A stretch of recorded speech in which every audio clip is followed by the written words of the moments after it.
You wake up. Your blanket is floating above your bed, not falling, not drifting from a fan, rising steadily, like it's being pulled by something in the ceiling. Then your phone lifts off the nightstand. 1 second later, so do you? You have never, in your entire life, gone a single second without gravity. It's the one constant, the one rule that never breaks. Until now, for the next 24 hours, imagine gravity reverses. Not vanishes, reverses. Everything that was pulled toward Earth's center is now pushed away from it. The first 90 seconds are the strangest part of this entire video. Stick with that. Your stomach drops. That roller coaster feeling. Except it doesn't stop. You're rising. Earth's gravity accelerates objects at 9.8 meters per second every second. Reverse it, and that same force now pushes you upward instead of down. After 1 second, you're moving at nearly 22 miles per hour. After 10 seconds, you're not 10 stories up. You're nearly 500 meters up, about a third of a mile, moving at 219 miles per hour, faster than a Category 5 hurricane, and you're still accelerating. Here's the part almost nobody thinks to ask. What happens to the ocean? Every ocean on Earth lifts off the seafloor at once. The Pacific, the Atlantic, the Indian, roughly 1.335 billion cubic kilometers of water, all moving skyward. But here's the number that nobody sees coming. 19 minutes. That's how long it takes any object under this acceleration to reach Earth's escape velocity. 11 kilometers per second. The speed at which something leaves Earth's gravity permanently. In this thought experiment, the oceans could reach escape velocity in about 19 minutes.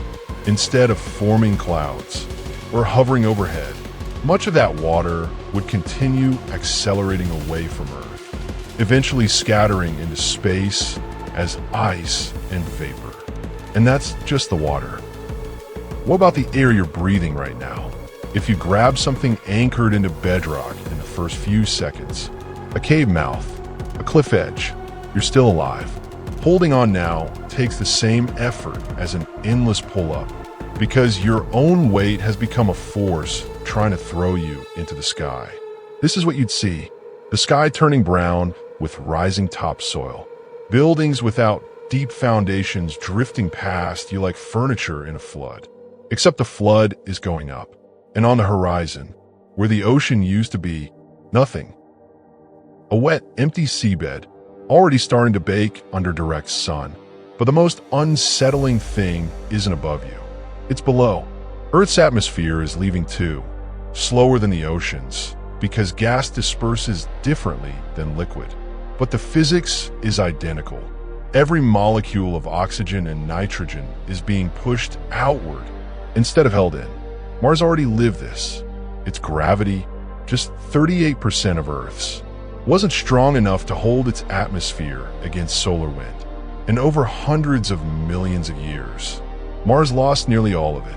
We're compressing that same process into hours. Without an atmosphere, daytime temperatures on Earth's sunlit side would climb to around 120 degrees Celsius. At night, they would plunge to negative 170. Those are temperatures NASA has measured on the airless surface of the moon.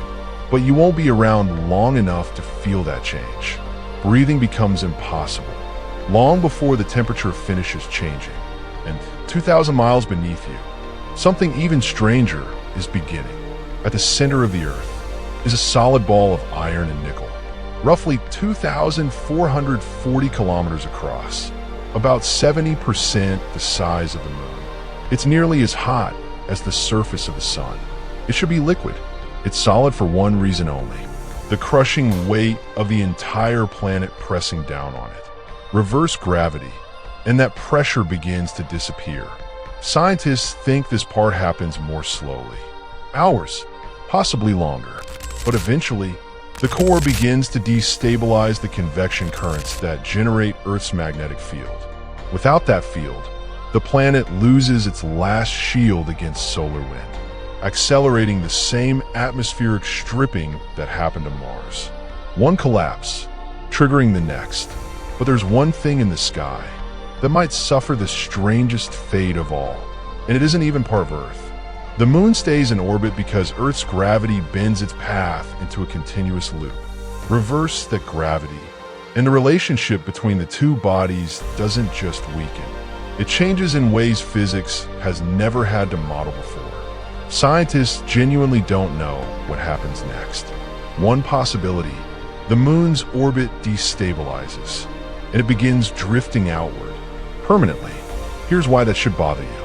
In 1993, French mathematician Jacques Lascar showed that without the moon's gravity, Earth's axial tilt could wander chaotically, swinging anywhere from nearly 0 degrees to a staggering 85 degrees, compared to the steady 23.5 degrees we live with today. His research suggested that kind of instability could have made Earth's climate too chaotic for complex life to ever evolve. Some later studies argue the effect may be less extreme over shorter timescales. But one conclusion has remained remarkably consistent. The moon helps stabilize our planet. The moon isn't just lighting up your night sky. It might be one of the reasons you're alive to see it. 1 minute left. Whatever reverse gravity now reverses it back. Here's the twist. It doesn't matter.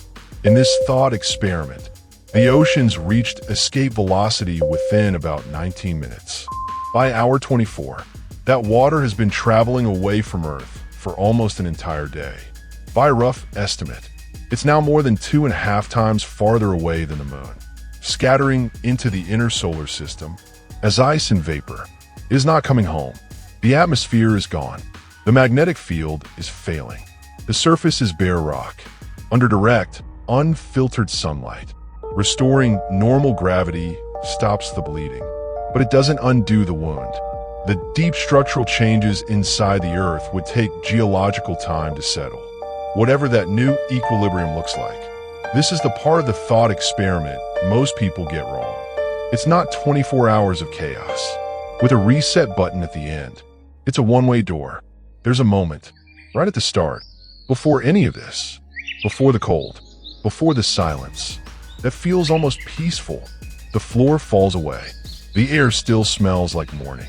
And for 1 second, before your brain catches up with what's happening, you feel something you've spent your entire life never feeling.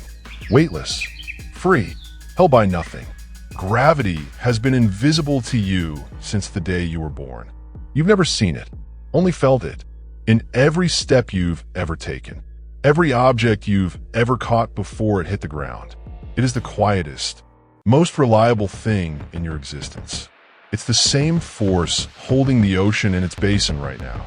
The same force keeping the air against your skin.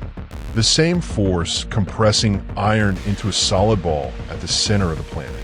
The same force keeping the moon close enough to help make life on Earth possible.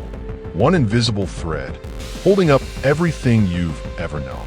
It's been pointing the same direction for 4.5 billion years, without a single interruption.